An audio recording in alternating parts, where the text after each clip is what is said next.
Getting CFS was scary. The first time I crashed, I was in bed for 4 months, and the resources online were just not calming me. They weren't enough. So I just want to create a video in case you're going through your first CFS energy crash. If you're in bed, can't even move your limbs, like the only thing you can do is walk to the bathroom. The first thing that really helped me get out of bed was number one, stop thinking about my symptoms.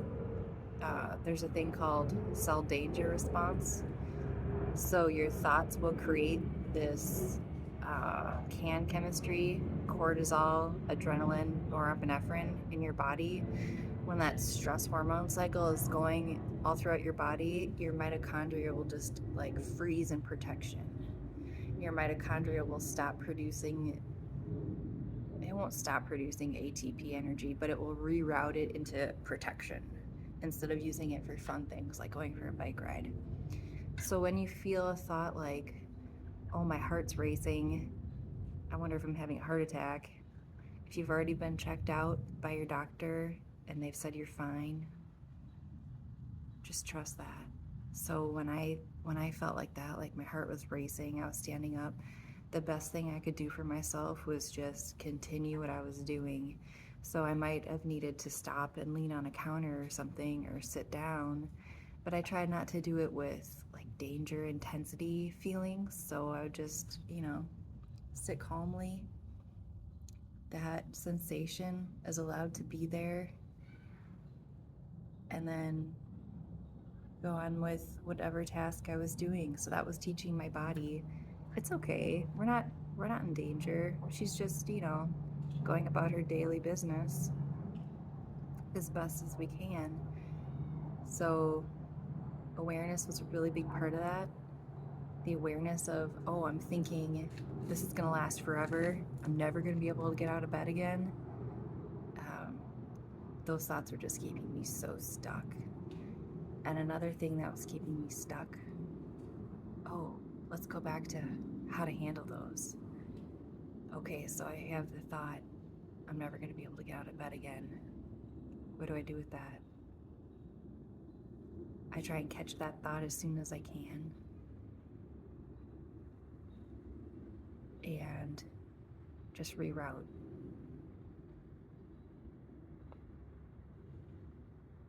Kind of get some presence in my body with putting my hand on my heart. Just feel your breath, feel your heart. And when I do that, I calm down so fast. And I know I'm changing my physiology when my breath is more open. I love watching squirrels. That's another helpful tip. Watch some squirrels, birds. Get your old lady grandma phase.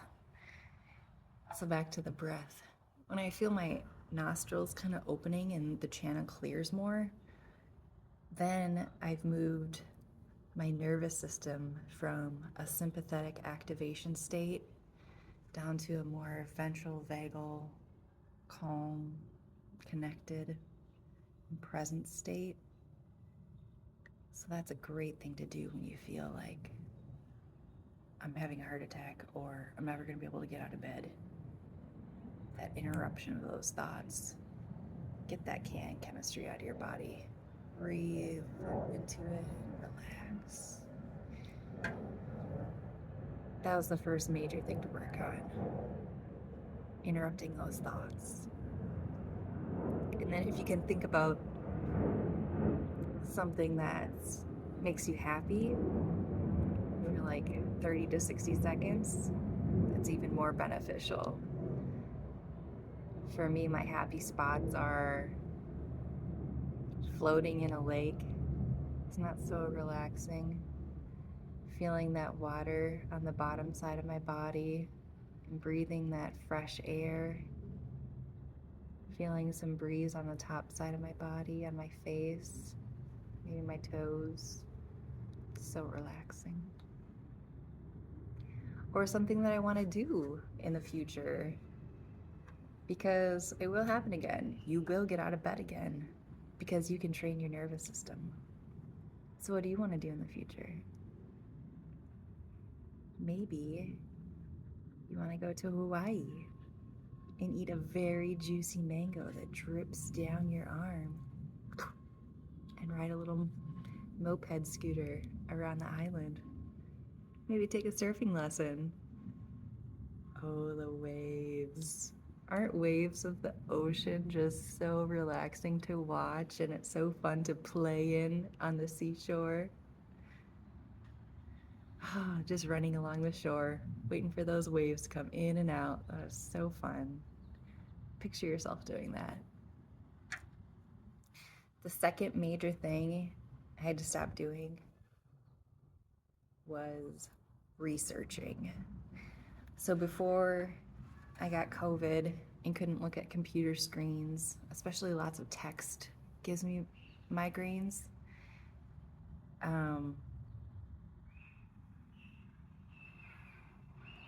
I had to stop researching. I was a data scientist, so of course I wanted to research.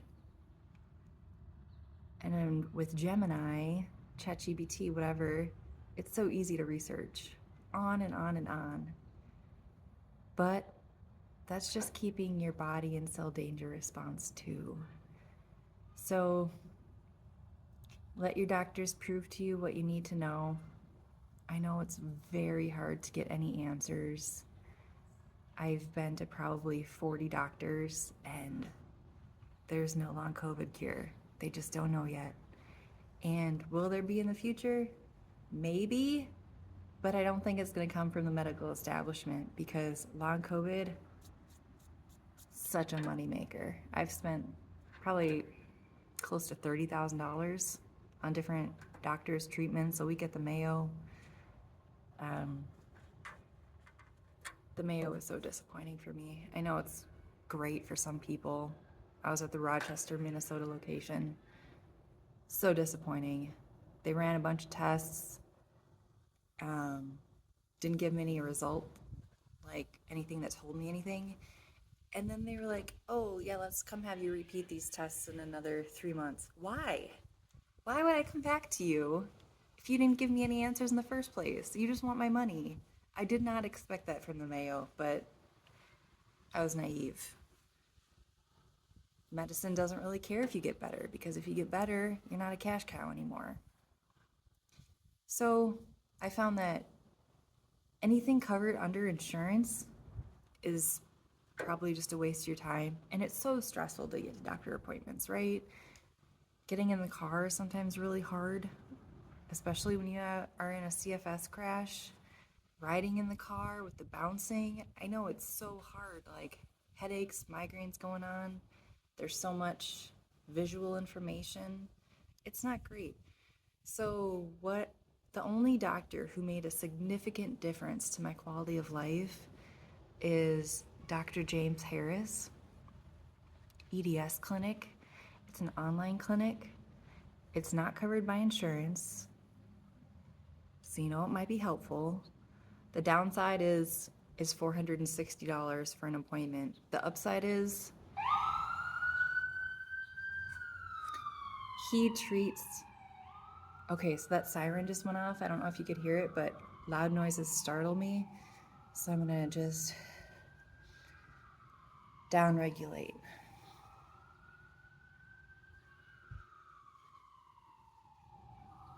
I like to picture golden light coming up into my nose, going down all through my body,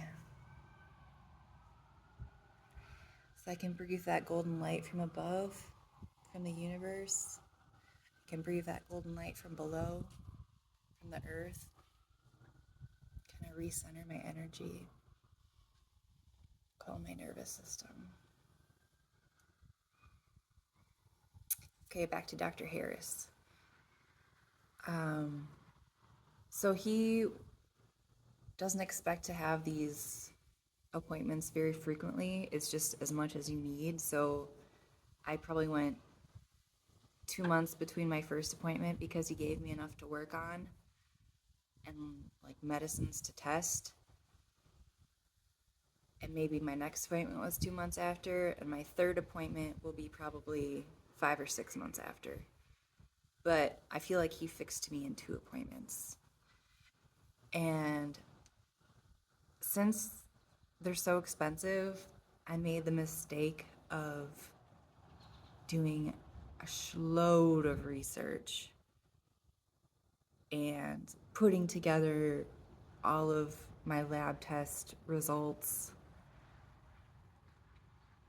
He takes the approach of treating the patient from where you're at today to cure the symptoms that you have today. And unlike the Mayo, he's not going to make you prove a diagnosis necessarily before you get treated for it. So he is experienced enough that he knows diagnostically the questions to ask you to determine if he thinks a treatment will be valid, help you get out of bed. So for me, he's a EDS, of course, EDS clinic, EDS expert, and a trifecta is called if you have EDS, POTS, MCAS. POTS is the thing where you get dizzy when you stand up, postural orthostatic tachycardia syndrome. MCAS is mast cell activation syndrome. So that's the one where like smoke and perfume might trigger you quite a bit, cleaning chemicals. Yeah, if you just feel like you've been called a hypochondriac throughout your whole life, a snowflake by your parents, if you've just had a lot of stuff wrong with you, like if you've been going to the chiropractor since you were 12, starting right after you tried soccer, maybe you have lax joints. Like he understands all these things and how they're intertwined. And then if you also have the triad, which is the addition of, I think it's chronic fatigue and autoimmune, he can treat that too. So what he helped me with is POTS, my dizziness. I'm on a medication called Midodrine. It's been super helpful. Makes my scalp kind of tingly when I know it's kicking in, but it doesn't last that long. The tingling, maybe like, I don't know, 10 minutes. But then my heart rate is under control and I feel less dizzy for about 4 hours. So I started taking that 3 times a day, and now I'm at 2 times a day. So helpful. And then and I also had SIBO. He helped with that too, with a drug called pyrostignine. So SIBO happens when your stomach just isn't regular. Those bacteria get trapped in there in your small intestine. SIBO is small intestinal bacterial overgrowth. A sign that you have it is your stomach bloats after certain foods like onions, garlic, legumes, or if you're down to eating like 5 foods, you might have SIBO. If you've been recommended the low FODMAP diet, low histamine diet, he helped me get rid of so much of that. And it was through an H2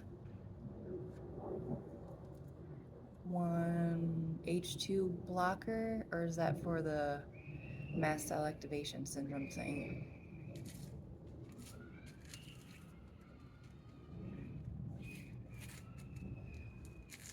Oh yeah, that was for mast cell activation.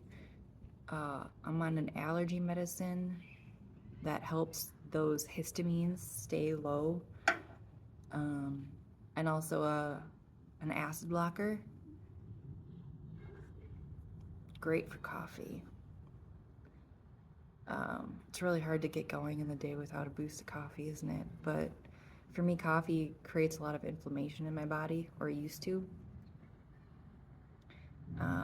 The acid blocker helped a lot.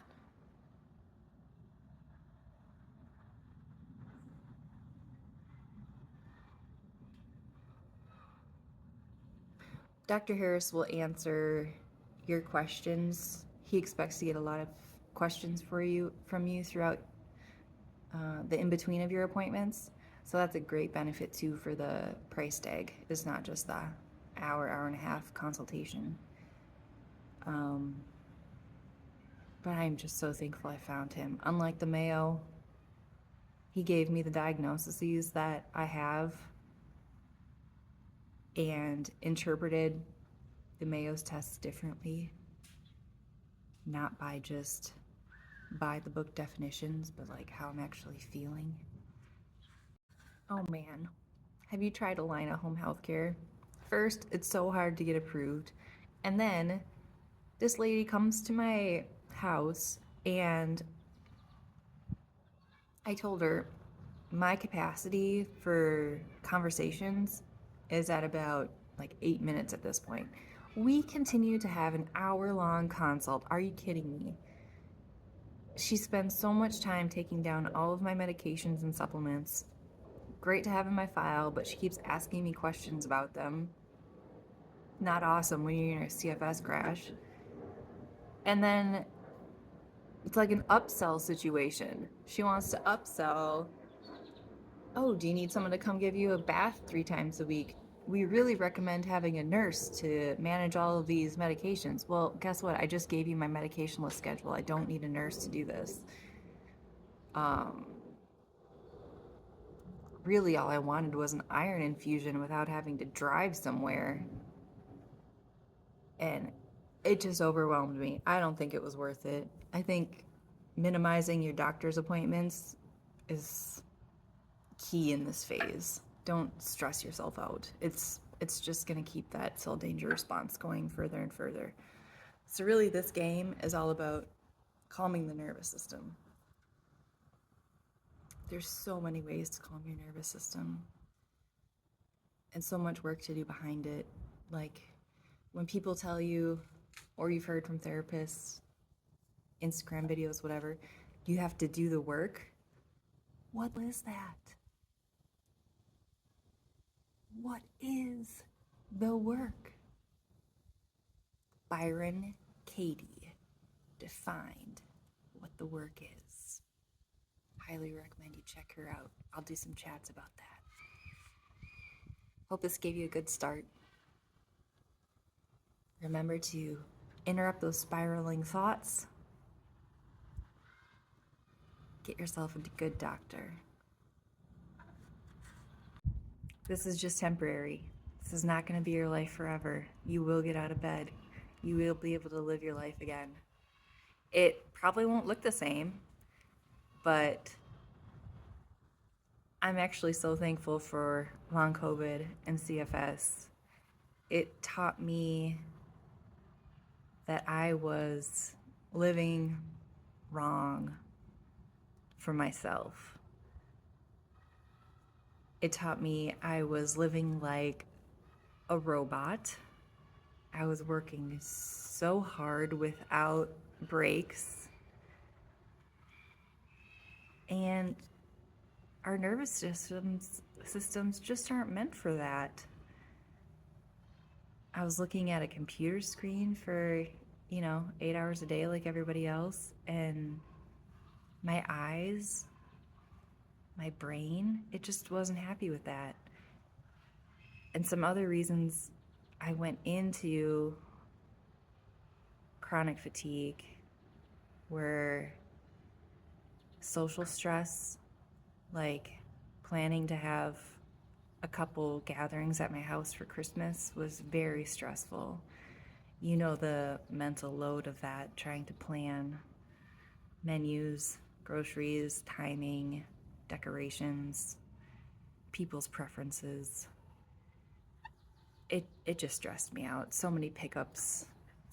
And then I had some additional social plans around the holiday, like seeing an out-of-town cousin who I really enjoy, but since I don't see him very often, I had a lot of social anxiety around it. And that just created that can chemistry in my body, cortisol, adrenaline, norepinephrine. I was also nannying at the time because I couldn't look at computer screens, but I took my little nanny girl to the Children's Museum, but when she's around big crowds, she gets scared, so I would pick her up a lot, and that physical stress added up. So that was all in December 2025. October 2025, my grandpa was in hospice, and he had a lot of demands because he was in such pain for probably 5 weeks, and it just got my nervous system going every time he would say what he needed, like rub, ice, juice, rub, rub. Like it was a horrible state to be in. I don't know why dying has to be that painful or long. He didn't want to be there. But anyway, I lost my capacity to drive. Like cognitively, the information was just too fast. And I got honked at twice, rightfully so. So then I stopped driving and I decided to take my e-bike from Minnesota to Wisconsin. It took me about 2.5 hours to get there. And it was just a lot of energy that I didn't have. So not listening to my body, that I was overgiving, I think was a huge, huge drain on my life force. And saying yes or being a people pleaser when your body's saying no, it's just a recipe for this kind of chronic fatigue disaster. So chronic fatigue really taught me how to listen more to my body, rest when I need rest. If someone invites me to something and it's like more than one person, I know that conversations with multiple people around are really hard for me. Like I kind of get in a frazzle when more than one conversation is going on at a time, or people talk over each other. So it taught me to say no to those things right now, or going to a concert, baseball game. It's just not where my capacity's at the moment with all those loud noises. So I know to say no. And I went from having a very time efficient, focused manager brain telling me what I had to do all throughout the day, every minute of the day, to, along with a lot of body shaming thoughts, to just being more calm, being able to be in my body. That's called somatic awareness. Feeling this bench seat under my butt, feeling the light breeze on my skin. So chronic fatigue, long COVID, chronic illness, it might just be a gift that you needed. It's not all bad.